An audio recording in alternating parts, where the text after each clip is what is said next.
அப்பா உமக்கு நன்றி ராஜா, உமக்கு நன்றி ராஜா, உமக்கு நன்றி ராஜா, உமக்கு நன்றி ராஜா. என் தேவாதி தேவரே உமக்கு நன்றி செலுத்துறோம்ப்பா. யெகோவா தேவரே, யெகோவா தேவரே உமக்கு 1000 நாமங்கள் கர்த்தாவே. அல்லேலூயா. எங்க வாழ்க்கையில செய்த நன்மைகள் ஏராளப்பா. அப்பா எங்கள் வாழ்க்கையில செய்த நன்மைகள் ஏராளம் கர்த்தாவே. எங்களை பாதுகாத்து தகப்பனே, எங்களை வழிநடத்தினீர் கர்த்தாவே. ஓரி கபா ஷது ரமா ஹச்சதுரி கபரபா ஓரானா தீரானா தீரபா ரபா ஷதுரி கபரபா. என் தேவரே உமக்கு நன்றி ராஜா, உமக்கு நன்றி கர்த்தாவே. அப்பா உமக்கு நன்றி செலுத்துற சுவாமி. ஐயாவை துதிக்கிற சுவாமி. ஹல்லேலூயா, ஹல்லேலூயா, ஹல்லேலூயா. என் தேவன் எனக்காக யாவும் செய்து முடிக்கிற தேவரே, எனக்காக யாவும் செய்து முடிக்கிறவரே ஸ்தோத்திரிக்கிறப்பா.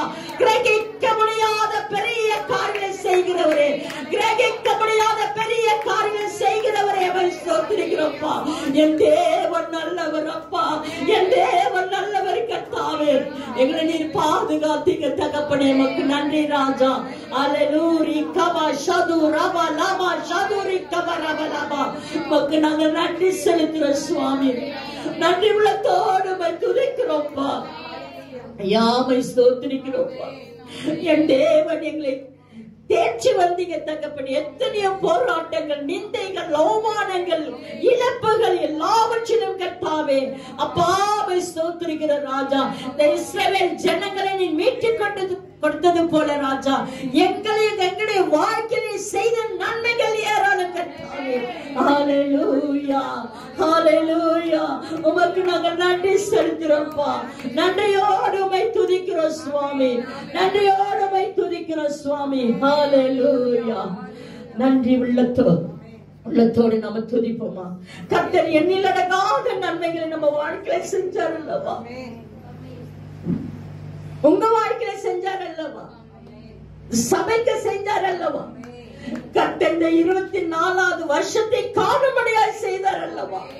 எத்தனை போராட்டங்கள், எத்தனை இழப்புகள், ஆனாலும் இந்த சபை நிலைநிற்க கர்த்தர் செய்திருக்கிறார் அல்லவா. தாவீதின் கூடாரத்தை, இடிந்து போன தாவீதின் கூடாரத்தை திரும்பவும் கட்டுவேன் என்று சொன்ன தேவன் திரும்பவும் கட்டி இன்னமாய் கூட கர்த்தர் உயர்த்து போகிற தயவுக்காக கர்த்தருக்கு நம்ம நன்றி செலுத்துவோம். எம்மட்டம் தாங்கி நடத்தினவர் இனிமேல் காக்க வல்லவராய் இருக்கிறார். ஹல்லேலூயா கபபபபப ஷதுரா ஓரி கபரபலபப. நன்றி உள்ளத்தோடு நம்ம ஸ்தோத்திரிப்போமா. நன்றி உள்ளத்தோடு நம்ம துதிப்போம். ஒருத்தருக்குள்ள சும்மா இருக்க கூடாது, ஒருத்தருக்குள்ள சும்மா இருக்க கூடாது. கர்த்தர் நம்ம செய்த வாழ்க்கை செய்த நன்மைகளை குறித்து எத்தனை நன்மைகள், எத்தனை நன்மைகள். எத்தனையோ இடத்துல அவரை துதிக்க முடியாதபடிக்கு, எத்தனையோ போராட்டத்திலும் தீ எரியிலும் தீக்கு பலியாகி கொண்டிருக்கிறாங்க. உன்னையும் என்னையும் கர்த்தர் பாதுகாத்துக் கொண்டிருக்கிறார். ஒரு தாய் தேய்ச்சது போல கர்த்தர் தேற்றிக் கொண்டிருக்கிறார். ஒரு தகப்பன் தோளிலே சுமந்து வந்தது போல ஒவ்வொரு நாளும் நம்மை சுமந்து வந்த தேவன். அவரை நன்றியோடு நம்ம துதிப்போமா. நன்றி உள்ளத்தோடு துதிப்போம். முழு இதயத்தோடு, முழு ஆத்துமாவோடு அவரை துதிப்போம். பிரியமான சகோதரியே, நீ எந்த கலக்கத்தோடு வந்திருந்தாலும் சரி, எல்லா கலத்தையும் கர்த்தர் மாற்றி இந்த இடத்துல புறப்பட்டு நீ போகும் பொழுது எல்லாத்தையும் கர்த்தர் மாறுதலாய் மாற்றுவார். ஹல்லேலூயா கபபபபப ஓ ரபலப ஷதுரி கபரபரபலப ஓ ரந்தரதி ரபலப ஷதுரி ஓ ரனதி. ஹல்லேலூயா. நன்றியோடு நான் துதி பாடுவேன் எந்த இயேசு ராஜனே.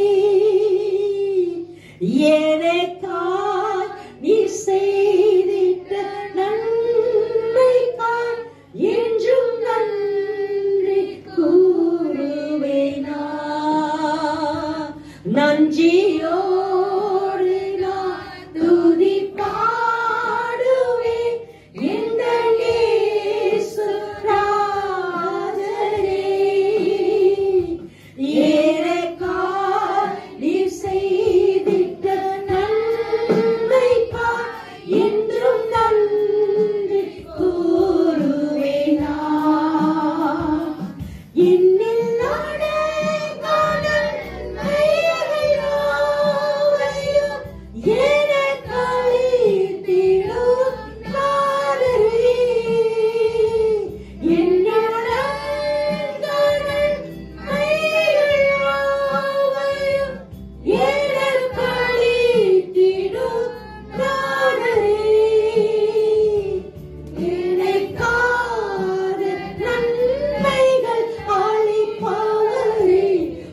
உமக்கே நாங்கள் மகிமை செலுத்துகிறோம்ப்பா.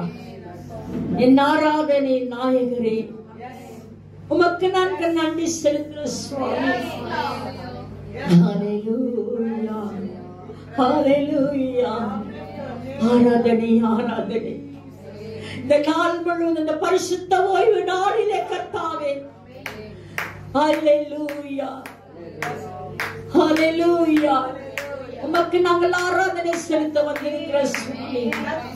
ஹல்லேலூயா, ஷது ரமகதரி கபரபலபா ஓரி கபரபரபரபா ஷதுரி மஹதரி ஓரி கமபபபப ஷதுரி கபரபரபா ஓ ரலரபா ஓரி கமனதீன பரபலப ஷதுரி கபரபா. துயாவியானவரே உமக்கு ஆராதனை தகப்பனே, துணையாளரே உமக்கு ஆராதனை தகப்பனே, நல்ல பிதாவே உமக்கு ஆராதனை செலுத்துகிற சுவாமி. ஆராதனை, ஆராதனை. ஜீவபலியே உமக்கு ஆராதனை, ஜீவ தண்ணீரே உமக்கு ஆராதனை, ஜீவபலியே உமக்கு ஆராதனை, ஜீவ தண்ணீரே உமக்கு ஆராதனை, மேக ஸ்தம்பமே உமக்கு ஆராதனை, மேசியாவே உமக்கு ஆராதனை, மேக ஸ்தம்பமே உமக்கு ஆராதனை, மேசியாவே உமக்கு ஆராதனை. ஆராதனை, ஆராதனை, துதி ஆராதனை, ஆராதனை, ஆராதனை, ஆராதனை, துதி ஆராதனை, ஆராதனை. காலையிலோ மாலையிலோ காலையிலும் துதி ஆராதனை அப்பாவுக்கே, காலையிலும் மாலையிலும் துதி ஆராதனை அப்பாவுக்கே, காலையிலும் மாலையிலும் துதி ஆராதனை அப்பாவுக்கே. ஹல்லேலூயா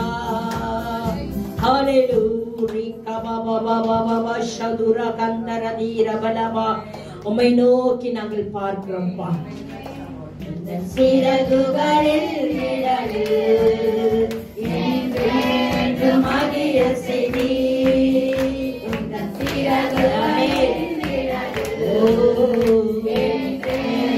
மகிழ செய்தி, தூயவரே என் துணையாளரே, துதிக்கு பாத்திரரே, துதிக்கு பாத்திரம்,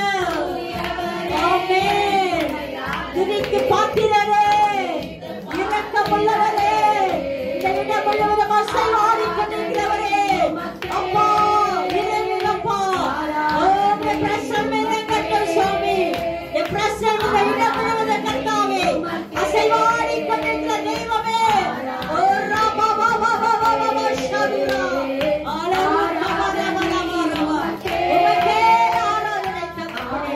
ஹல்லேலூயா ஆராதனை உமக்கே. ஓ ஷபரபரபரபா ஓ ரபரப ஷதுரா ஆராதனை உமக்கே, ஆராதனை உமக்கே, நடுநிலத்தோடே ஆராதனை உமக்கே, ஆராதனை உமக்கே, ஆராதனை செல்லுமா செல்லுமா, ஆராதனை உமக்கே. ஓ ரக்கா பா பா பா பா பா பா ஷதுரா ஹல்லேலூயா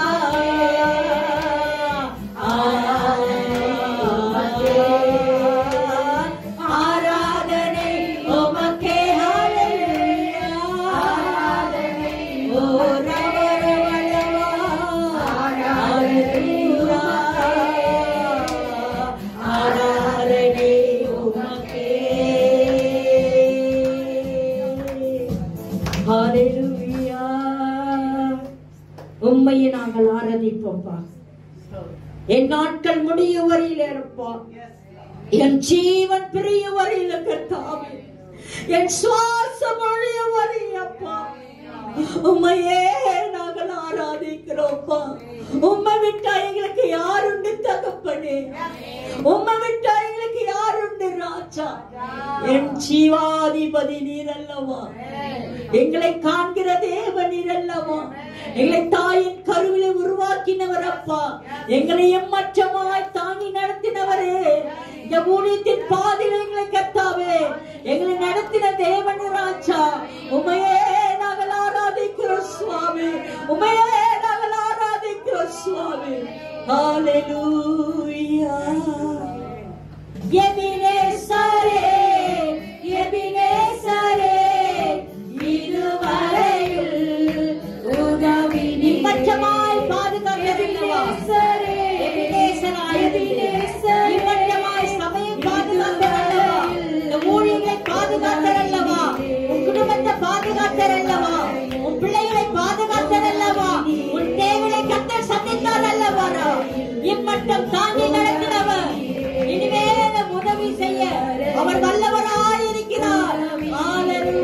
உம்மை முழு உள்ளத்தோடு ஆராதிப்பேன், முழு பலத்தோடு அன்பு கூறுவேன். ஆராதனை ஆராதனை ஆராதனை ஆராதனை ஹல்லேலூயா ஆராதனை ஆராதனை ஆராதனை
நன்றி ராஜா.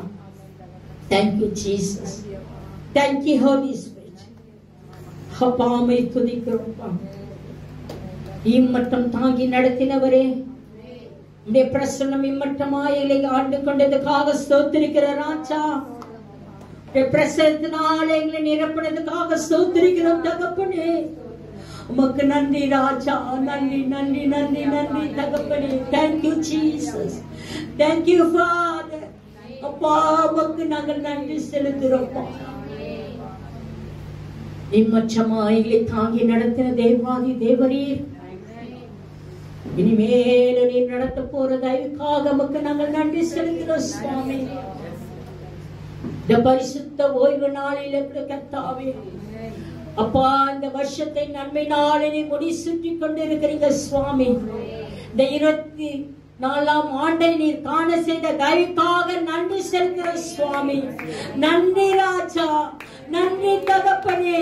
அப்பா அந்த கர்த்தாவே உடைய கரமாவை நீ நடத்தினேப்பா. இந்த 24 வருஷத்தை காண செய்தேப்பா. நன்றி ராஜா. நன்றி தகப்பனே. எத்தனையோ போராட்டங்கள், எத்தனையோ தேவைகள், எத்தனையோ காரியங்கள் எல்லாவற்றையும் நின்று நீ கர்த்தாவே அவரை நீ பாதுகாத்திரேப்பா. உமக்கு நன்றி செலுத்த தகப்பனே. தாவீது கூடாரத்தை கர்த்தாவே முற்றிலுமாய் நாங்கள் கர்த்தாவை ஸ்தோத்திரிக்கிற ராஜா. அப்பா அப்படி ரத்தத்தை நாங்கள் தெளிக்கிற ராஜா. ரத்தத்தை நாங்கள் பூசுகிற தகப்பனே. எத்தனையோ வன்கண் நாவிகள், எத்தனையோ போராட்டங்கள், எத்தனையோ கர்த்தாவை எதிர்ப்புகள் ராஜா. ஓ ரகபலவ ஷதுரி மகந்தரதீரபல ஓரி மகந்தரதீரவரபலவ. முந்தின ஆலயத்தின் மகிமையை பார்க்கிலும் பிந்தின ஆலயத்தின் மகிமை மிகவும் பெரிதாய் இருக்கும் என்று சொல்லுங்க சுவாமி. தகப்பனே மகிமையான சபை கர்த்தாவே, மகிமையான கர்த்தாவே, இந்த தாவீதின் கூடாரத்தை கர்த்தாவே நீ கருத்துல முற்றிலுமாய் நாங்கள் மீண்டுமாய் தாழ்த்தி நாங்கள் ஒப்பு கொடுக்கிறோம்ப்பா. அப்பா இம்மட்டம் தாங்கி நடத்தினவர் இம்மானுவேலரே, வருஷத்தை நன்மையினாலே முடி சுற்றுகிற தேவரே கர்த்தாவே. அவர் சுகத்தோடு பலத்தோடு கர்த்தாவே உடனுடையராயிருந்து கர்த்தாவே மகனை இம்மானுவேலை கரத்திலே ஒப்பு கொடுக்கிற சுவாமி. இந்த மகனுக்கு கொடுத்த அபிஷேகம் கர்த்தாவே, இந்த மகனுக்கு கொடுத்த எல்லா தரிசனத்தை நீர் கர்த்தாவே நீ அறிந்திருக்கிற ராஜா. தரிசனத்தை நிறைவேற்றுவீராக ஸ்தோத்திரிக்கிறோம்ப்பா. மகனை மறைத்துக் கொள்ளுங்க ராஜா. மகனை மறைத்துக் கொள்ளுங்க சுவாமி. மகனோடு கூட இங்க இருக்க கர்த்தாவே இம்மற்றமாய் தாங்கி நடத்திய கர்த்தாவே தரிசனத்தை நீர் அறிந்திருக்கிறீர் தகப்பனை மறைத்துக் கொள்ளுங்க சுவாமி. இந்த முழு குடும்பங்களுடைய கரங்களில ஒப்பு கொடுக்கிற ஐயா. நீர் இம்மட்டம் தாங்கி நடத்தினவர் இனிமேலும் நடத்த போற தயவுக்காக நன்றி செலுத்துற சுவாமி. பெரிய காரியங்களை செய்வீராக.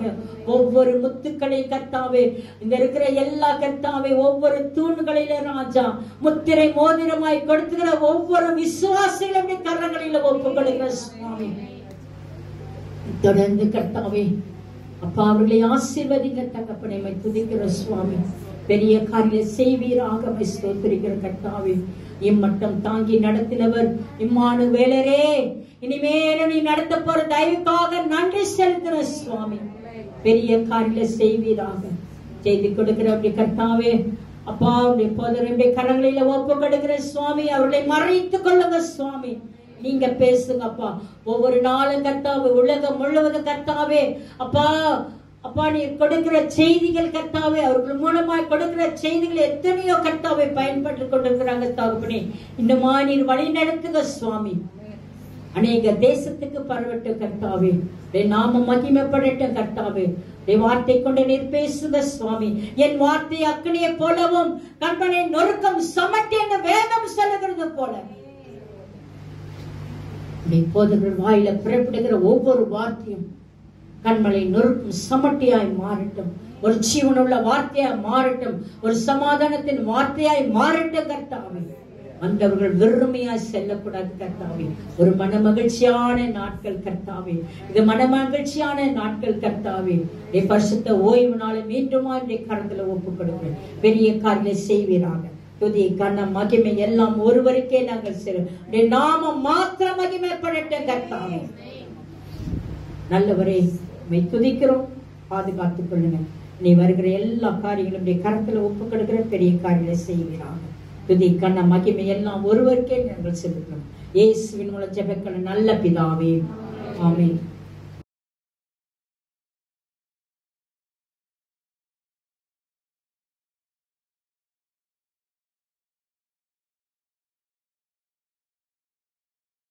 ஆண்டவர் கொடுத்த வார்த்தை சங்கீதங்களின் புஸ்தகம் 65வது அதிகாரம் 11வது வசனத்தை நம்ம கொடுக்கும் போது, வருஷத்தை உம்முடைய நன்மையால் முடிசூட்டுகிறீர், உமது பாதைகள் நெய்யாய் பொழிகிறது. வருஷத்தை உம்முடைய நன்மையால் முடிசூட்டுகிறீர். ஆண்டவர் நமக்கு நன்மையினால் முடிசூட்டுகிறதே. முடிசூட்டுகிறீர் அப்படின்னா தலையில வைக்கிற ஒரு கிரவுன், ஒரு கிரீடம். அப்ப ஆண்டவர் நமக்கு கொடுக்கிற வார்த்தை என்னன்னு சொன்னா, நான் நன்மையை செய்வேன். இந்த கிரவுன் ஆஃப் த இயர் என்னன்னா பிளஸிங் தான், நன்மை செய்யற குட்னஸ். அவருடைய நன்மையினால் நமக்கு முடிசூட்டுகிறேன்னு சொல்றார். அவருடைய பாதைகள் நெய்யாய் பொழிகிறது அப்படின்னா அவருடைய வழிகள் எல்லாம் பொழுமையானவைகளாக செழுமையானவைகளாக இருக்கிறது என்று சொல்றார். யார் ஒருத்தர் தேவ பிரசனத்துல வந்துடுறாங்களோ அவர்களுடைய வழிகளில் என்ன காணப்படும்னா செழுமையும் பொழுமையும் காணப்படும் என்று சொல்லப்படும். அப்ப இந்த செழுமையையும் இந்த பொழுமையான ஆசீர்வாதங்களை யார் கொடுப்பா? சங்கீதக்காரர் சொல்றார் ஒரு இடத்துல, சங்கீதம் 4வது அதிகாரம் 6வது வசனத்துல, எங்களுக்கு நன்மையை காண்பிப்பவன் யார் என்று சொல்லுகிறவர்கள் அநேகராய் இருக்கிறார்கள். ஆமா, இதுக்கு யார் நமக்கு நன்மையை காண்பிக்க முடியும்? கடந்த நாட்கள்ல நம்ம பார்க்கிறோம், ரித்திகா ஒரு பெண்ணினுடைய காரியத்தை குறிச்சு நம்ம பார்த்தோம். மிகவும் செழிப்பான ஒரு குடும்பம் தான். 300 பவுன் நகை போட்டு 20 லட்சம் ரூபாய் கார், 70 லட்சம் ரூபாய் கார் கொடுத்து அவ்வளவு அந்த பிள்ளைய திருமணம் பண்ணி கொடுத்தும் அந்த பிள்ளைக்கு நன்மை ஏன் கிடைக்கவில்லை என்ற ஒரு அங்கலாய்ப்பு எனக்கு இருந்தது. ஏன் அவள் தற்கொலை செய்து கொள்ள வேண்டும்? ஏன் அவளுக்கு நன்மை செய்ய யாரும் இல்லையா? ஏன் பெற்றோரால் செய்ய முடியலையா? அல்லது அவளுடைய உடன் பிறந்தோரால் செய்ய முடியவில்லையா? அவளுடைய நண்பர்களால் செய்ய முடியவில்லையா? அல்லது அவள் புகுந்த வீட்டிலே அவள் கணவரால் செய்ய முடியவில்லையா? அவளுடைய மாமனார் மாமியாரால் செய்ய முடியவில்லையா? ஏன் அவளுக்கு நன்மை கிடைக்கவில்லை? அவள் ஒரு சாதாரண பெண் அல்ல, படித்த பெண். அவளே கார் ஓட்டுகிற அளவுக்கு அவள் மிகவும் தைரியமான ஒரு பெண். ஆனால் ஏன் அவள் தற்கொலை செய்தாள்? எனக்கு ஒரே கேள்வி. ஒருவேளை அவள் தற்கொலை செய்து கொண்டாள் என்றால் இன்னைக்கு அந்த ஆத்மா எங்கே இருக்கும்? அது ஆண்டவரிடத்தில் இளைப்பாற முடியாது. அந்த ஆத்மா ஆண்டவரிடத்தில் அல்லவா போக வேண்டும்? இந்த ஒரு கேள்வி எனக்கு இருந்துச்சு. அப்ப யாருமே கொடுக்க முடியாத ஒரு இடம், அந்த இடம் வெற்றிடமாக இருக்கிறது. அந்த வெற்றிடத்தை நிரப்புகிறவர் யார் என்றால் அவர் ஆண்டவர். அல்லேலூயா. ஆகவேதான் இந்த சங்கீதக்காரர் சொல்லுகிறார், இவர்களுக்கு நன்மையை காண்பிப்பவன் யார் என்று சொல்லுகிறவர்கள் அநேகராய் இருக்கிறார்கள்.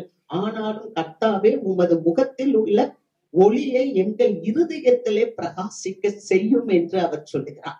அப்படி அந்த ஆண்டவருடைய பிரசன்னம், ஆண்டவருடைய ஒளியானது ஒரு மனிதனுக்குள்ள, ஒரு மனுஷிக்குள்ள, அவர்களுடைய இருதயத்தில் வரும்போது அவர்களுடைய பாதைகள் நெய்யாய் பொழிகிறது. ஆண்டவருடைய பிரசனம் ஒரு மனுஷனுடைய இருதயத்துக்குள் வரும்போது அவர்களுடைய வாழ்க்கைகள் செழுமையாய் கொழுமையாய் இருக்கிறது. அல்லேலூயா. ஆகவேதான் அந்த சங்கீதக்காரர் சொல்லுகிறார், அடுத்த வசனத்துல சொல்லும் போது, அவர்களுக்கு தானியமும் திராட்சை ரசமும் நிரம்பி இருந்த காலத்தை பார்க்கிலும் அதிகமான சந்தோஷத்தை எனக்கு கொடுத்தீர். ஒரு சந்தோஷம் என்பது ஒரு தானியத்திலேயோ அல்லது ஒரு திராட்சை ரசத்திலேயோ அல்லது ஒரு பொருள்களிலோ வருவது இல்லை. ஆனா அந்த சந்தோஷத்தை கொடுக்கிற யாரு அப்படின்னு சொன்னா, அந்த சந்தோஷத்தை இறைவன் மட்டும்தான், இயேசு மட்டும்தான் கொடுக்க முடியும். அதனாலதான் இயேசுவானவர் இந்த உலகத்துல வரும்போது வசனம் சொல்லுகிறது, மரண இருளும் திசையில் இருந்த ஜனங்கள் பெரிய வெளிச்சத்தை கண்டார்கள் என்று சொல்லப்பட்டது. அப்ப நம்முடைய வாழ்க்கையில நன்மைகள் இருக்க வேண்டும் என்றால் நமக்காக அனுப்பப்பட்ட குமாரனாகிய இயேசு கிறிஸ்துவை நம்முடைய சொந்த இரட்சகராக ஏற்றுக்கொள்ளும் போது அவருடைய முகத்தில் இருக்கிற ஒளி நம்முடைய இருதயத்துக்குள்ளாக வரும்போது நம்முடைய வாழ்க்கையை ஆண்டவர் செழுமைப்படுத்துகிறார், கொழுமையாக்குகிறார். அல்லேலூயா, கர்த்தருக்கு மகிமை.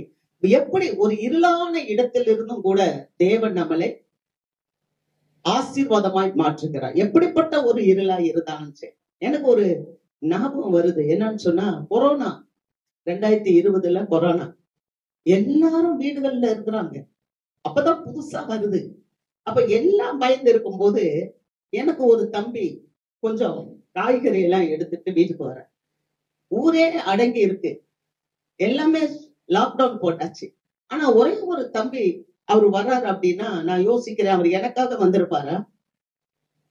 கிறிஸ்துவினுடைய முகத்தில் இருக்கிற ஒளி இந்த இருதயத்துல பிரகாசிக்கிறது அவர் அறிந்ததுனால எங்கோ போக வேண்டிய அவர் இங்க வந்திருக்கிறார். அவரு ஒரு மூட நிறைய வெங்காயம், தக்காளி, காய்கறி எல்லாம் எடுத்துட்டு வர்றார். அப்ப அவர் என்ன சொல்றாருன்னா, கர்த்தருடைய வழிகள் நெய்யாய் பொழிகிறது, வருஷத்தை உம்முடைய நன்மையால் முடிசூட்டுகிறேன். ஒரு பிள்ளைகிட்ட தேவன் இருப்பார் என்றால் அங்கே நன்மைகள் இருக்கும்.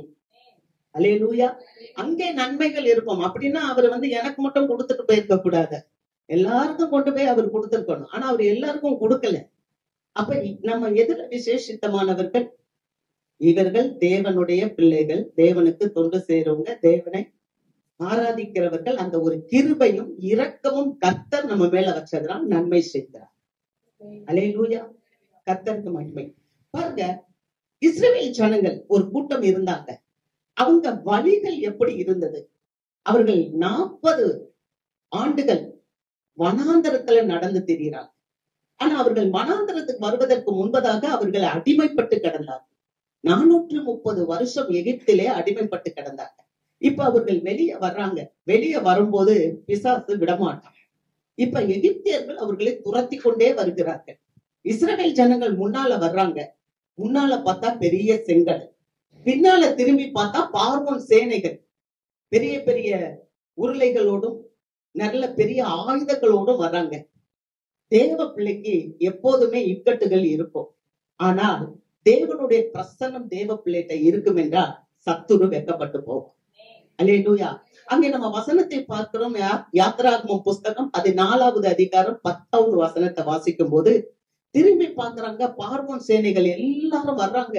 பட்டயத்தோடும் ரதங்களோடும் குதிரை வீரர்களோடும் அவங்க வர்றாங்க. அங்க வசனம் சொல்லுகிறது, நாங்கள் கர்த்தரை நோக்கி கூப்பிட்டோம். தேவ பிள்ளைங்க கர்த்தரை நோக்கி கூப்பிடும் போது கர்த்தர் நமக்காக தூதர்களை அனுப்புகிறார். அல்லேலூயா. அவர்கள் நெருக்கடியான ஒரு சூழ்நிலையில வரும்போது, ஒரு நெருக்கமான சூழ்நிலையில வரும்போது, இந்த ஊழியத்தின் பாதைகளை நான் திரும்பி பார்க்கும்போது நாங்க நெருக்கமான சூழ்நிலையில கடந்து வந்திருக்கோம். எங்களுக்கு ஆராதிக்க இடமே கிடையாது. நாங்க ரோட்ல இருந்து ஆராதனை செய்திருக்கோம். அல்லேலூயா. இங்க இருக்கிறாங்க ஒரு சிலர், அவங்களுடைய வீடுகளில பாத்திரம் துலக்கிற இடம், அந்த இடத்துல நாங்க கூடி ஆராதனை செய்திருக்கிறோம். ரோட்ல ஷாம்பினா போட்டு ஆராதனை பண்ணி இருக்கிறோம். ஆனால் எல்லா விதத்திலும் எங்கள் தேவனாகிய கர்த்தர் எங்களோடு கூட இருந்தார். அல்லேலூயா. அதே போல இந்த இஸ்ரவேல் மக்களிடத்திலையும் அவர்கள் எகிப்திலிருந்து வரும்போது முன்னால பார்க்கும்போது அங்கே பெரிய செங்கடல் இருக்கு, பின்னால பார்க்கும்போது பார்வோன் சேனை. இப்படிப்பட்ட நேரத்துல விசுவாச மக்களாகிய நீங்களும் நானும் சரி பயந்து போய்விடக்கூடாது. அந்த நேரத்துல நாம் ஆண்டவரை கூப்பிட வேண்டும். இவர்கள் ஆண்டவரை கூப்பிட்டார்கள். பார்வோனிடத்தில் பெரிய ரதங்கள் இருக்கலாம், பார்வோனிடத்தில் பெரிய குதிரைகள் இருக்கலாம், பார்வோனிடத்தில் பட்டயங்கள் இருக்கலாம். ஆனால் நம்மிடத்தில் படைத்தவர் இருக்கிறார். நம்மோடு கூட ஆண்டவர் இருக்கிறார். அவர்களிடத்தில் ஆயுதங்கள் இருக்கலாம், நம்மிடத்தில் ஆண்டவர் இருக்கிறார். அவர்களிடத்தில் தேர்கள் இருக்கலாம், ஆனால் நம்மிடத்தில் தேவன் இருக்கிறார். இந்த யுத்தம் உங்களுடையது அல்ல, நீங்கள் சும்மா இருங்கள், இந்த யுத்தம் என்னுடையது என்று ஆண்டவர் சொல்லுகிறார். Be still, நீங்கள் அமர்ந்திருந்து நானே தேவன் என்பதை அறிந்து கொள்ளுங்கள். அல்லேலூயா.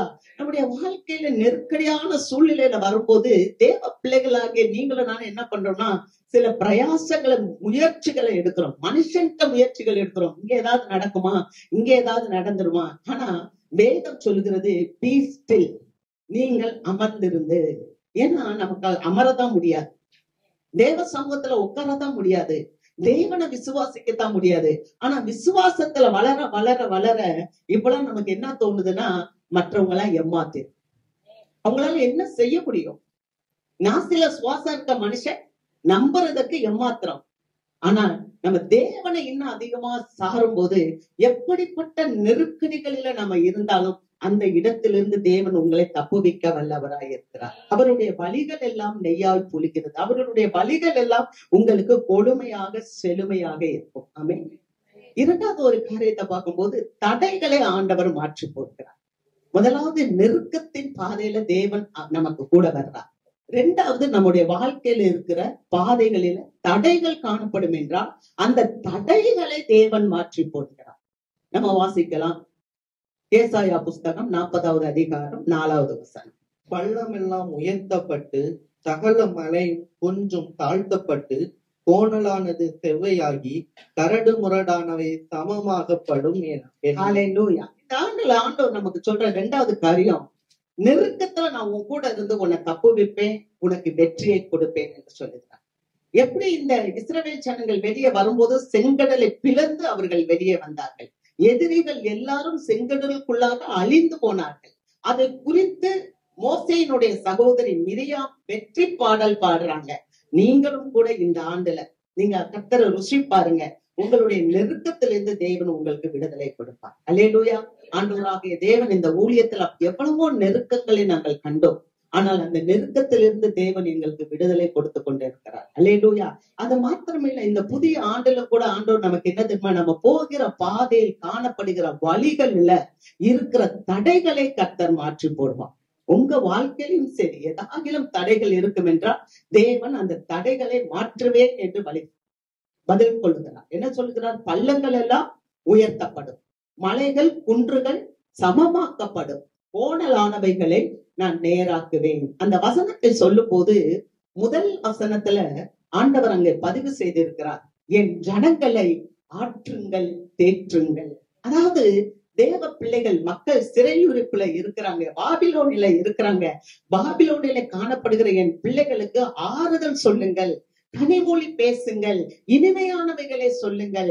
ஏன்னா நான் என்ன செய்ய போறேன்? பள்ளத்தை எல்லாம் நிரப்ப போறேன், கோணலான பாதைகளை எல்லாம் சமமாக்க போறேன். அல்லேலூயா. இந்த இஸ்ரவேல் ஜனங்கள் பாபிலோனில் இப்பொழுது அடைப்பட்டு கொண்டிருக்கிறாங்க. முதல்ல எகிப்தில இருந்து வெளியே வந்தாங்க. ஆனால் காலப்போக்கிலே உலகத்தின் ஈர்ப்புகளால் ஈர்க்கப்பட்டவர்கள் இப்பொழுது பாபிலோனுக்கு சிறைப்பட்டு போனார்கள். இப்ப பாபிலோன்ல இருந்து ஆண்டவர் இவர்களை வெளியே கொண்டு வருகிறார். சிதறி இருக்கிற ஜனங்களை வெளியே கொண்டு வருகிறார். ஒருவேளை நம்முடைய வாழ்க்கையில ஏதாவது ஒரு காரியத்துல சிதறி நம்ம ஏதாவது ஒரு பாபிலோன்ல இருப்போம் என்றால் இன்றைக்கு ஆண்டவர் சொல்லுகிறார், நான் உன் தடைகளை மாற்றி போடுகிறேன் என்று சொல்லுகிறார். இந்த பாபிலோனுக்கும் பாலஸ்தீனத்துக்கும் இடையே இருக்கிற தூரம் 1440 கிலோமீட்டர். இந்த 1440 கிலோமீட்டர் வரைக்கும் இந்த இஸ்ரவேல் ஜனங்களை எத்தனை ஆண்டுகளுக்கு முன்னால நீங்க சற்று கற்பனை செய்து பாருங்க. 4000 வருஷத்துக்கு முன்னால இந்த உலகம் எப்படி இருந்திருக்கும்? இன்னைக்கு மாதிரி எல்லாம் இருக்குமா? அட்வான்ஸா இருக்கிற மாதிரி. ஆனா அப்படிப்பட்ட சூழ்நிலையில அந்த ஜனங்களை ஆண்டவர் வழி நடத்தும் போது அவர் சொல்றார், நான் உனக்கு முன்பாக சென்று கோணலான வழிகளை செவ்வையாக்குவேன் என்று சொல்லுகிறார். ஏசாயா புஸ்தகம் 45வது அதிகாரம் 2வது வசனம் சொல்லுகிறது, நான் உனக்கு முன்பாக போய் கோணலான வழிகளை செவ்வையாக்குவேன். ஒருவேளை இன்னைக்கு நீங்க சோர்ந்து போய் வந்திருக்கலாம். ஆனால் இந்த நாளில ஆண்டவர் உங்களுக்கு தீர்க்கமாய் சொல்லுகிற ஒரு வார்த்தை, கோணலானவற்றை செவ்வையாக்குவேன். இஸ்ரவேல் ஜனங்கள் சிறை தீர்ப்புல இருக்கும் போது அவங்களுக்கான ஒரு மனிதனை தேவன் எழுப்பினான். அல்லேலூயா. பாருங்க, காலங்காலமா அந்த நாட்டுக்கு ராஜா எப்படி வரணும்னா அவங்களுடைய ராஜாக்கள் தான் வரணும். ஆனா அந்த ராஜாக்கள் வராம அங்க ஆண்டவர் யாரை கொண்டு வர்றாருன்னா கோரேஸ் என்றதான ஒரு மன்னனை கொண்டு வருகிறார். அல்லேலூயா. அந்த மன்னன் எப்படிப்பட்டவர் என்றால் மதத்தை ஆதரிக்காத ஒரு பொதுவான மனம் படைத்த மனிதன். இன்னைக்கு மதத்தின் பேரால் இழுக்கிறதல்ல, நான் தைரியமா சொல்லுவேன், கிறிஸ்தவம் என்பது மதம் அல்ல. கிறிஸ்தவம் என்பது மார்க்கம், அது ஒரு வழி. இயேசு சொன்னார், நானே வழியும் சத்தியமும் ஜீவனுமாய் இருக்கிறேன். ஆக இது மதம் அல்ல. நான் அநேக நாட்களா பிள்ளைகிட்ட சொல்லுவேன், என்னன்னா யானைக்குதான் மதம் பிடிக்கும், நமக்கு மதம் இல்லை. நம்ம இயேசுவை போல வாழ வேண்டியவர். இயேசு எப்படிப்பட்டவர்? அன்பு நிறைந்தவர். வேற ஒண்ணுமே இல்லை அவருக்கு. அவருடைய அடையாளம் என்ன? அன்பு. இந்த உலகத்துல அன்புதான் தனிந்து காணப்படுகிறது. கடைசி நாட்கள்ல அன்பு தனிந்து போகும் என்று சொல்லப்பட்டிருக்கிறது. ஏன்னா மனுஷர்கள் தற்பிரியர்களா இருப்பார்கள், சுகபோக பிரியர்களா இருப்பார்கள், தாய் தகப்பனுக்கு அடங்க மாட்டார்கள், பெற்றோருக்கு கீழ்ப்படிய மாட்டாங்க. பல காரியங்களை 2 தீமோத்தேயும் அங்கே 3வது அதிகாரத்துல பவுல் ஒரு பட்டியல் போட்டு காண்பிக்கிறார். ஆனால் நம்முடைய தேவன், அன்பான தேவன், அவர் என்ன செய்கிறாரா? இந்த புதிய ஆண்டுல உங்களுக்கும் எனக்கும் வழிகளிலே இருக்கிற தடைக்கற்களை எடுத்து போட்டு நம்மளை சீரான பாதையிலே நடக்க செய்கிறார். நம்ம பாக்குறோம், இப்ப தமிழ்நாடு கவர்மெண்ட் எல்லாம் சாதாரண ஒரு சிங்கிள் ரோட 4 வழி சாலையா ஆக்கிருச்சு. இப்ப 4 வழி சாலையெல்லாம் இப்போ 8 வழி சாலையா மாறுது. ஏன்னா நல்லா போகலாம். முதையெல்லாம் நாங்க ஊருக்கு போகிறோம்னு சொன்னா, இங்க இருந்து மதுரைக்கோ அல்லது நாகர்கோவிலுக்கோ நாங்க போறோம்னா சிங்கிள் ரோடு தான் இருக்கும். ஒரு பஸ் போகும்போது நிக்கணும், அடுத்த பஸ் வந்தாதான் இந்த பஸ் போகும். ஆனா இன்னைக்கு அப்படி இல்லை. கர்த்தர் மாற்றி இருக்கிறார். அல்லேலூயா. இன்னைக்கு எவ்வளவோ டெக்னாலஜி வந்து எவ்வளவோ புது புது காரியங்கள் இந்த உலகத்துல வந்தது போல, தனிப்பட்ட வாழ்க்கையிலும் ஆவிக்குரிய வாழ்க்கையிலும் இந்த உலகத்துல உங்களுக்கு காணப்படுகிற நெருக்கமான சூழ்நிலைகளிலும் ஆண்டவர் சொல்லுகிறார், உங்களுடைய பாதைகளை நான் விசாலமாக்குவேன், உங்களுடைய பாதைகளில் காணப்படுகிற தடைகளை நான் எடுத்து போடுவேன், உங்கள் பாதைகளில் காணப்படுகிற கற்களை நான் பொறுக்கி போடுவேன். உனக்கு யாரெல்லாம் தடையா இருக்கிறாங்களோ, நீ ஜெபிக்க கூடாதபடிக்கு, நீ ஆண்டவரை தேடக்கூடாதபடிக்கு இருக்கிறாங்களோ, அவர்கள் மாறும்படி ஒரு மன்னனையே மாற்றுகிறார். சைரஸ் என்ற மன்னனையே கொண்டு வந்துடுறார். ஏன்னா வசனம் அங்க சொல்லுது, 44வது அதிகாரம் ஏசாயா 28வது பகுதியில, நான் எருசலேமை பார்த்து கட்டு என்றும் தேவாலயத்தை நோக்கி அஸ்திவாரம் போடு என்றும் நான் சொன்னேன், என் இருதயத்துல இருக்கிறதையெல்லாம் கோரே செய்வான், அதற்காக அவனை நான் ஏற்படுத்தினேன்னு சொல்றார். அப்ப நம்முடைய வாழ்க்கையில நன்மைகளை செய்வதற்கு ஆண்டவராகிய தேவன் ஏற்கனவே பல காரியங்களை முன்குறித்து வைத்திருக்கிறார். அல்லேலூயா. அதை இன்னைக்கு நமக்கு தீர்க்க தரிசனமாக சொல்லி கொண்டு இருக்கிறார். நம்ம அதை விசுவாசிக்க வேண்டியதுதான். மன்னனை மாற்றுகிறார், மன்னன்கிட்ட பேசுகிறார். மாத்திரமில்ல, மன்னன் மக்களுக்கு பாதுகாப்பு கொடுக்கிறான். நீங்கள் போங்கள், எங்களுடைய பாபிலோன் தேசத்திலிருந்து உங்கள் சொந்த நாட்டுக்கு நீங்க போங்க. இன்னைக்கு இருக்கிறோம்ல, கடன் என்ற சிறையிருப்புல இருக்கிறோம். ஏதோ ஒரு காரியத்துக்காக நம்ம கடன் வாங்கி விடுகிறோம். அந்த கடனில் இருந்து நம்ம மீள வேண்டும். அதற்காக தேவன் அவருடைய கண்கள்ல தயவை கொடுத்து நம்மளை மீட்டு எடுத்து மீண்டுமாக நம்ம சொந்தமா எப்படி சந்தோஷமா இருந்தோமோ அந்த நிலைக்கு நம்மளை கொண்டு வருவார். அல்லேலூயா. இந்த வார்த்தைகளை கேட்கும் போது எந்த இடத்துல நாம சிறையிருப்புல இருக்கிறோமோ அந்த இடத்தை நாம் நினைத்து விசுவாசித்து இந்த வார்த்தைகளை ஏற்றுக்கொள்ளும் போது இந்த வார்த்தைகள் நமக்குள்ளாக ஒரு உயிர் மீட்சியை கொண்டு வருகிறது. ஆமென். ஆக 2வது அவர் என்ன செய்கிறார்? அங்க வசனத்தை வாசிக்கும் போது 45:4 வெண்கல கதவுகளை உடைத்து இருப்பு தாழ்பால்களை முறித்து அந்தகாரத்தில் இருக்கிற பொக்கிஷங்களையும் ஒளிப்பீடத்தில் இருக்கிற புதையல்களையும் நான் உனக்கு தருவேன். நீ என் நாமத்தை அறியாதிருந்தும் உனக்கு நான் என் நாமத்தை தரித்து உன்னை பெயர் சொல்லி அறிந்து கொண்டேன். அல்லேலூயா. பூமியின் கடையாந்தரங்களில் இருந்து கோரேசை தெரிந்து கொண்டார். காரணம் என்ன தெரியுமா?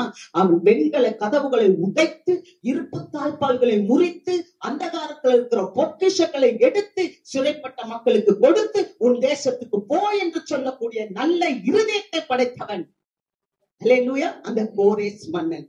ஆகவே தேவன் கோரேஸ் மன்னனை தெரிந்து கொண்டார். இந்த ஆண்டுல கூட உங்களுடைய தனிப்பட்ட வாழ்க்கையில பொருளாதாரத்திலே தேவன் ஆசீர்வாதத்தை கொண்டு வந்தார். அல்லேலூயா. இது உறுதி. உங்களுக்கு தடைகளாய் காணப்படுகிற காரியங்களை எடுத்து போட்டார்.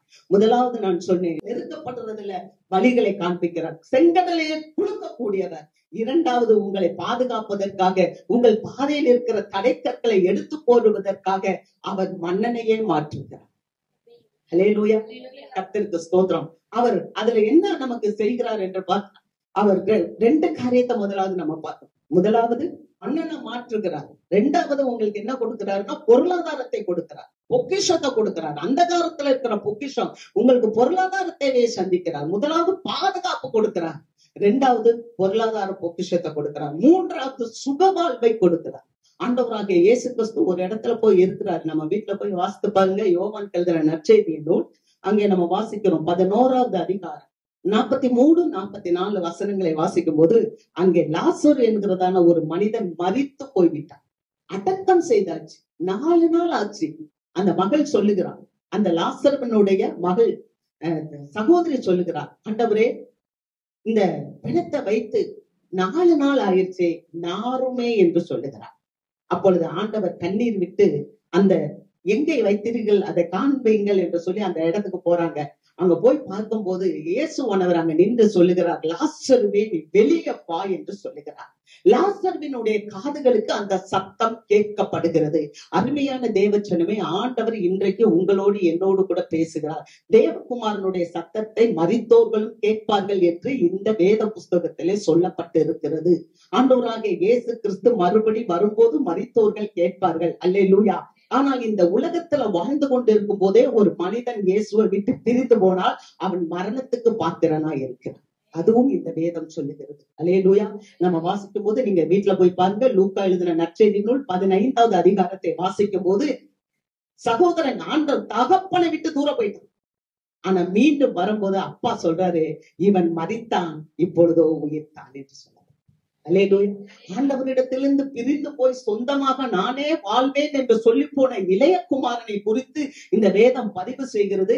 இவன் மரித்தான், இப்பொழுது உயிரோடு கூட இருக்கிறான் என்று அந்த அப்பா சொல்லுகிறதை பார்க்கிறோம். ஆகவே இந்த கால வேளையில ஆண்டவர் 2 விதமான சூழ்நிலையிலும் மரித்தோரை உயிர்ப்பிக்கிற தேவனாய் இருக்கிறார். அல்லேலூயா. ஒண்ணு, சரீர பிரகாரமாக நம்ம மரித்திருந்தோம் என்றாலும் ஆண்டவர் வரும்போது, ரகசிய வருகையில வரும்போது அவருடைய சத்தத்தை கேட்கும் காலம் வரும். அல்லேலூயா. 2வது, சரீர பிரகாரமாக இருக்கும் போதும் கூட ஆண்டவர் மரித்திருந்தோம் என்றால் ஆவிக்குரிய ரீதியிலும் நம்முடைய அந்த மரணத்தை சரி செய்வார். 3வது, சுகவீனமாய் நாம் காணப்பட்டாலும் ஆண்டவர் லாசருவே வெளியே வா என்று சொல்லும் போது அவன் வெளியே வருகிறான். அவன் உடம்பிலே எல்லாம் பிரேத சீலைகளினால் கட்டப்பட்டு இருக்கிறது. கால்களில் எல்லாம் துணிகளை போட்டு சுற்றி வைத்திருக்கிறாங்க, முகத்தில் எல்லாம் துணிகளை போட்டு சுற்றி வைத்திருக்கிறாங்க. இயேசுவானவர் சொல்லுகிறார், அவருடைய கட்டுகளை அவிழ்த்து விடுங்கள். சில கட்டுகள் சிலருக்கு காணப்படும். சிலருக்கு பாத்தீங்கன்னா சுகர் என்ற கட்டு, டயபெட்டிக்ஸ் வந்துடும், அதனால அவங்களுக்கு பார்வைகள் இழக்குது, கிட்னி ஃபெயிலியர் ஆகுது, அவங்களால நடக்க முடியல, கால்கள்ல வர்ற புண்ணுகள், இன்னும் அவங்களுக்கு லங்ஸ்ல வர்ற காரியங்கள், இன்னும் எவ்வளவு பேருக்கு எத்தனையோ கேன்சர், எவ்வளவு வியாதிகள் இந்த காலத்துல. ஏன்னா வேதம் சொல்லுது, திருடன் திருடவும் கொல்லவும் அழிக்கவும் வருகிறானே ஒன்றி வேறொன்றுக்கும் வரான். யோவான் 10:10 வாசிக்கிறோம், நானோ அவர்களுக்கு ஜீவன் உண்டாயிருக்கும்படி, பரிபூர்ண ஜீவன் உண்டாயிருக்கும்படி இந்த உலகத்திற்கு வந்தேன். அப்ப சில வியாதிகள் உங்கள் வாழ்க்கையில தடைகளாய் காணப்படும் என்றால் ஆண்டவராகிய தேவன் அந்த கட்டுகளை உடைக்கிறார், அந்த கட்டுகளை அவிழ்க்கிறார், மரண கட்டுகளை அவிழ்க்கிறார். அல்லேலூயா. அவர் ஆண்டுகளை கூட்டி கொடுக்கிறார். ஆமென். ஆமென். வருஷத்துல உங்களுக்கு நன்மையும் கிருபையும் என்னை தொடரும் என்று சொல்லப்பட்டது போல இந்த தடைகளை எல்லாம் மாற்றி போட்டு நன்மையும் கிருபையும் உங்களையும் என்னையும் தொடரும்படி செய்கிறார். அல்லேலூயா.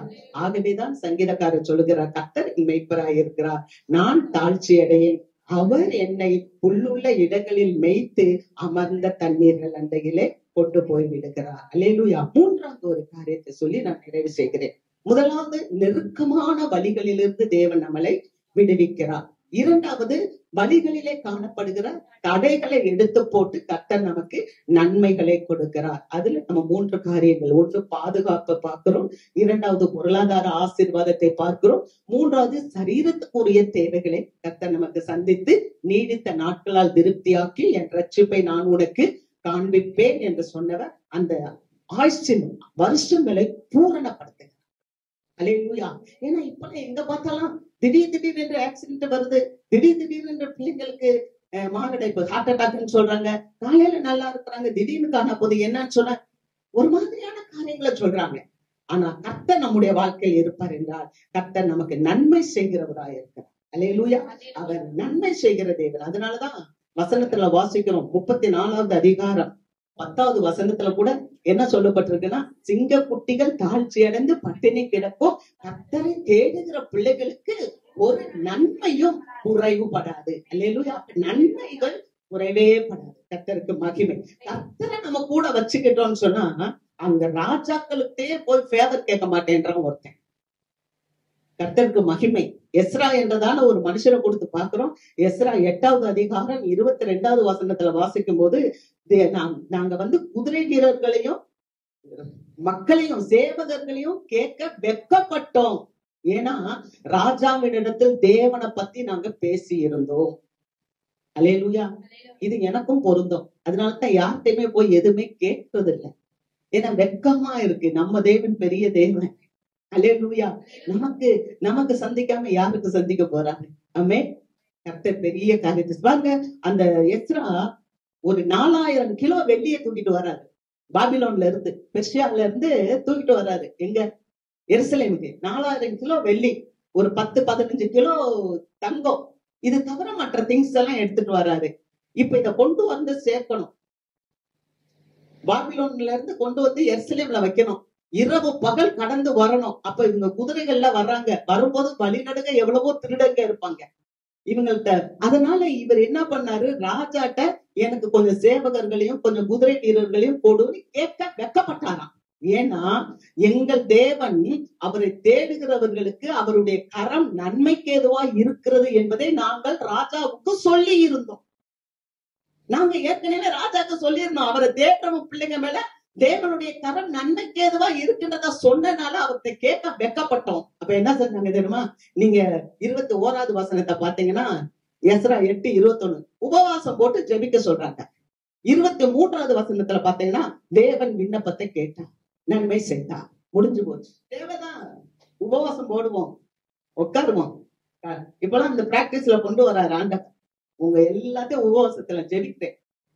ஒவ்வொரு வாரத்துக்கும் ஒரு நாள் ஃபுல் ஃபாஸ்டிங் இருந்து ஜெபிக்கிறேன். உங்க எல்லாத்தையுமே நான் நினைக்கிறேன். எல்லாரும் நல்லா இருப்பீங்க. அல்லேலூயா. 3வது காரியம் நான் நிறைவு செய்கிறேன்.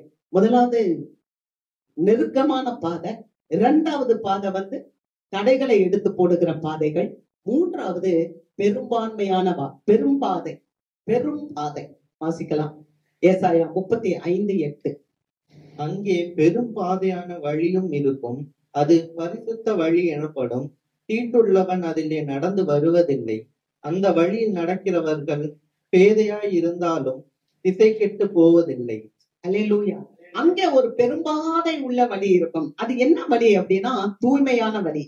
பெரும்பாதை உள்ள வழியில கர்த்தர் நமக்கு நன்மை வைக்கிறார். ஆமென். முதல் வழி நெருக்கப்படுற வழியிலிருந்து விடுதலை. 2வது பாதைகள்ல காணப்படுகிற தடைகள் எல்லாம் நம்மளை மாற்றி போடுறார், உயர்த்துகிறார். வழிகள் எல்லாம் நமக்கு பாதைகளாக்குறார், மலைகளை எல்லாம் பாதைகளாக்குறார், கோணலை எல்லாம் செவ்வையாக்குறார். 3வது ஒரு பெரும்பான்மையான வழியில நம்மளை நடக்கிறார். பெரும்பாதையில இருக்கிற ஒரு குட்னஸ், ஒரு நன்மை என்னன்னா, எல்லாரும் அதுக்குள்ள வர முடியாது. தீட்டுப்பட்டோர் அதன் வழியா நடந்து வருவதில்லை, மீட்கப்பட்டோர் அதன் வழியா கடந்து வருவார்கள். அவர்கள் பேதையர்களா இருந்தாலும் திசை கெட்டு போவதில்லை. நம்ம சொல்லுவாங்க, இது பொழைக்க தெரியாத பிள்ளையா இருக்கு. அல்லேலூயா. இது கொஞ்சம் கூட பொழைக்க தெரியாத பிள்ளையா இருக்கு, இதுக்கு விவரமே இல்லையே அப்படின்னு சொல்லுவாங்க. உங்களை யாரும் பிழைக்க தெரியாத பிள்ளையா இருக்கிறீங்கன்னு சொல்றாங்களோ அப்ப நம்ம நல்ல சரியான லைன்ல போயிட்டு இருக்கோம். அல்லேலூயா. சரியான மதிப்பீடுல நம்ம நிக்கிறோம். கர்த்தருக்கு மகிமை. நிறைய பேர் ஆமேன்னு சொல்றீங்க. அப்ப இங்க எல்லாரும் நல்ல சரியான வழியில நம்ம நடக்கும். ஆமென். கர்த்தர் சரியானவங்களை கொண்டு வந்திருக்கிறாரு. அப்ப அந்த வழியில யார் போவாங்கன்னா, தீட்டுப்பட்டவங்க போக முடியாது. இந்த உலகத்துல காணப்படுகிற கரப்ஷன் எல்லாம் அதுக்குள்ள வர முடியாது. இந்த உலகத்துல காணப்படுகிற பொய், பித்தலாட்டம், திருடு, அப்புறம் இந்த உலகத்துல நம்ம வாங்குற லஞ்சம், இது இந்த உலகத்துல இருக்கிற மேன்மை, இந்த உலகத்துல காணப்படுகிற மகிமை, இதெல்லாம் அங்க செல்லாது. அங்க நீதி, நேர்மை, உண்மை, பணிவு, தாழ்மை, இரக்கம், மனதுருக்கம், நன்றி அறிதல், இதெல்லாம் தான் அதுக்குள்ள வரும். அதனாலதான் அவர் சொல்றாரு, நீங்க பேதையாதான் இருக்கிறீங்க, ஆனா திசை கெட்டு போக மாட்டீங்கன்னு சொல்லி. அப்ப இந்த சில காரியங்கள், இந்த 3 பாதைகளை நம்ம பார்த்தோம். இந்த 3 பாதைகள்ல சிறப்பான பாதை என்ன பாதைன்னா, அது பெரும்பாதை. அந்த பெரும்பாதை என்பது பரிசுத்த வழி என்று சொல்லப்பட்டிருக்கு. அந்த பரிசுத்த வழி அது தூய வழி. அதுக்குள்ள நம்ம நடந்துட்டோம்னு சொன்னா அது கூட யார் வருவார்னா, இயேசு மட்டும்தான் நம்ம கூட வருவார். அல்லேலூயா. இந்த மீட்கப்பட்ட ஜனத்துக்குட்ட உங்களோட என்னோட யார் வருவார்னா, இயேசு மட்டும்தான் வருவார். அல்லேலூயா. நீங்க யோசிக்கலாம், எனக்கு யாராவது வந்து உதவி செய்வாங்க? யாரும் வர முடியாது. ஏன்னா மீட்கப்பட்டவர்களுக்கு உடன் இருக்க இயேசு கூட இருப்பார். உங்களுக்கு குறைவே இருக்காது. ஏன்னா ஆண்டவர் எங்க இருக்கிறாரோ அந்த இடத்துல ஆசீர்வாதம் உண்டு. ஆண்டவர் மரண வீட்டுக்கு போனா அங்க உயிரோட எந்திரிச்சுறாங்க. ஆண்டவர் வியாதியஸ்தர் வீட்டுக்கு போனா அங்க சுகமா எந்திரிச்சுறாங்க. ஆண்டவர் வந்து ஒரு கரப்ஷன் உள்ளவன் வீட்டுக்கு போனா, சகைவு வீட்டுக்கு போனா அவனும் ரட்சிக்கப்பட்டுறான். அப்ப இயேசுவானவர் நம்ம கூட இருந்தா குறைவுகள் இல்லை, நிறைவான ஆசீர்வாதம். வருஷம் பூரா நன்மைகள் தான். நீங்க பள்ளத்தாக்குல இருந்தாலும் அங்கேயும் நன்மைகள் தான், நீங்க மலையில இருந்தாலும் அங்கேயும் நன்மைகள் தான். ஏன்னா ஆண்டவர் நன்மையினால் முடிசூட்டுகிற தேவன். அவருடைய வழிகள் எல்லாம் கொழுமையானவைகள், செழுமையானவைகள். அல்லேலூயா. கடைசியாக இறுதியாக 2 காரியத்தை சொல்லி நிறைவு செய்கிறேன். என்னன்னா, இந்த பாதைக்குள்ள போறதுக்கு நமக்கு சில தடுப்புகள் இருக்கும். லோத்தின் மனைவி இந்த ஆசீர்வாதத்தை பெற்றுக்கொள்ளாம இருக்கிறதுக்கு உலக ஆசீர்வாதங்கள் அவளை இழுத்து விட்டது. ஆண்டவர் சொன்னார், நீ திரும்பி பார்க்காம போன்னு சொன்னார். ஆனா அந்த மகள் நின்று உலகத்தை திரும்பி பார்த்தார். வேதம் சொல்லுகிறது, அவள் உப்புத்தூண் ஆகிவிட்டாள். இரண்டாவது ஒரு காரியத்தை பார்க்கிறோம், பண ஆசை. ஒரு ஐஸ்வர்யவான் ஆண்டவரிடத்தில் வந்தார். அவன் நித்திய ஜீவனை பெற்றுக்கொள்ள நான் என்ன செய்ய வேண்டும் என்று கேட்டான். ஆனால் இயேசுவானவர் சொன்னார், உனக்கு உள்ளத்தை நீ விற்று தரித்திரருக்கு கொடு என்று சொன்னார். அப்படி என்றால் அங்க என்ன உண்டு என்றால், பணத்தை நேசிக்கிறோமா கடவுளை நேசிக்கிறோமா? வீணா வித்து கொடுக்கறது இல்ல, தப்பா புரிஞ்சுக்க கூடாது. நான் யாரை நேசிக்கிறேன்? நான் பணத்தை நேசிக்கிறேனா இல்லது நான் முதலாவது தேவனை நேசிக்கிறேனா? அந்த மனிதன் தேவனை நேசிக்க மனது இல்லாததுனால அந்த ஒரு மனிதன் தான் இயேசுவினிடத்தில் வந்தவன் துக்கத்தோடு போய்விட்டான் என்று பார்க்கிறோம். ஹல்லேலூயா. மூன்றாவது ஒரு காரியத்தை நம்ம பார்க்கிறோம். தாவீது அரசன் ஒரு போருக்கு போகும்போது ஒரு சவுல் என்ற ராஜா தன்னுடைய வஸ்திரத்தை அவனுக்கு கொடுக்கிறார். ஆனால் தாவீது அந்த வஸ்திரத்தை வாங்கி போடும்போது தாவீது சொல்கிறார், போருக்கு போவதற்கு இந்த உடை எனக்கு அபியாசம் இல்லை, நான் இதை விட்டு விடுகிறேன் என்று சொல்லி சாதாரண ஒரு கல்லையும் கவனையும் எடுத்துக்கொண்டு போருக்கு புறப்படுகிறார். அங்கே கோலியாத்தை வெட்டி வீழ்த்தி விட்டு அவர் வெற்றி எடுக்கிறதை நாம் பார்க்கிறோம். அல்லேலூயா. இதுல இருந்து நமக்கு என்ன தெரியுதுன்னா, கம்பாரிசன் நமக்கு இருக்கக்கூடாது. அவங்கள்ட்ட அது இருக்கு அதனால அவங்க ஜெயம் எடுக்கிறாங்க, என்கிட்ட அது இல்ல அதனால நான் ஜெயம் எடுக்கல என்று சொல்லக்கூடாது. எந்த நிலையிலும் நாம் போதும் என்ற மனப்பான்மையோட, நான் எனக்கு இதை கொடுத்திருக்கு, இந்த அபியாசம் போதும். அல்லேலூயா. இன்னொருத்தவங்களுடைய துணியை வாங்கி நான் போடுறதுனால எனக்கு அபியாசம் வந்துட போறது இல்லை. அதாவது இன்னொருக்கு கிடைக்க வேண்டிய ஹானர் ஆசீர்வாதங்கள் அவங்கள பார்த்து அது எனக்கு இல்லையே என்பதனால் அல்ல, நான் எங்க இருக்கிறேனோ அங்கே எனக்கென்று தேவன் நன்மையும் கிருபையும் வைத்திருக்கிறார், அதை கொண்டு நான் முன்னேறி சென்றேன். அல்லேலூயா. இந்த 3 காரியங்களே நம்ம மனசுக்குள்ள வச்சுக்கிட்டா, ஒண்ணு, இந்த உலகம் நம்மளை இம்ப்ரெஸ் பண்ணிக்கிட்டே இருக்கும். தயவு செய்து நம்ம காஷனா இருக்கணும், திரும்பி பார்க்க கூடாது, லோத்தின் மனைவி மாதிரி ஆயிடக்கூடாது. 2வது, எந்த சூழ்நிலையிலும் நம்ம பணத்தை நேசிக்க கூடாது. பணத்தையே அச்சிட்டு கொடுக்குற என் தேவன் பெரியவர். ஏன்னா அவருக்கு தெரியும் 2 மீன் 5 அப்பத்தை 5000 பேருக்கு கொடுத்துருவார். மாறாவின் தண்ணீரை மதுரமாக மாற்றுவார், பச்சை தண்ணீரை திராட்சரசமாய் மாற்றுவார், மரித்தோரை உயிரோடு எழுப்ப செய்வார். சாதாரண ஜுரம் வந்தா எவ்வளவோ காசு போகுது. ஆனா பேதுரு மாமிட்ட போய் கையதான் தொட்டாரு, உயிரோட எந்திரிச்சு அந்த அம்மா பணிவிடை செஞ்சு, அவ்வளவு பெரிய தேவன் என் கூட இருக்கிறாரு, அது போதும். அல்லேலூயா. நிச்சயமாக இதை நீங்க செய்து பாருங்க, உங்க வாழ்க்கையில பெரிய அதிசயத்தை பாருங்க. இதெல்லாம் என்னுடைய வாழ்க்கையில பிராக்டிக்கலா இருந்துதான் இதெல்லாம் இவ்வளத்தையும் நான் உங்களுக்கு சொல்றேன். ஆகவே ஆண்டவர் உங்களை மென்மேலும் ஆசீர்வதிப்பார். இந்த புதிய வருடம் நன்மை சூழ்ந்து இருக்கிற வருடம், கிருபைகள் சூழ்ந்து இருக்கிற வருடம். நன்மையும் கிருபையும் உங்க பின்னாலேயே வரும், நீங்க தேடி போக வேண்டியதே இல்லை. ஏன்னா உங்க வழிகள் எல்லாம் கர்த்தர் கூடவே இருக்கிறார். அல்லேலூயா. விசுவாசித்தா போதும், பெற்றுக்கொள்வீர்கள். கர்த்தர் பெரிய காரியங்களை செய்வார். ஆமென். இப்போது நம்ம திருவிருந்துக்கு வருவோம். கர்த்தர் பெரிய காரியங்களை செய்வார்.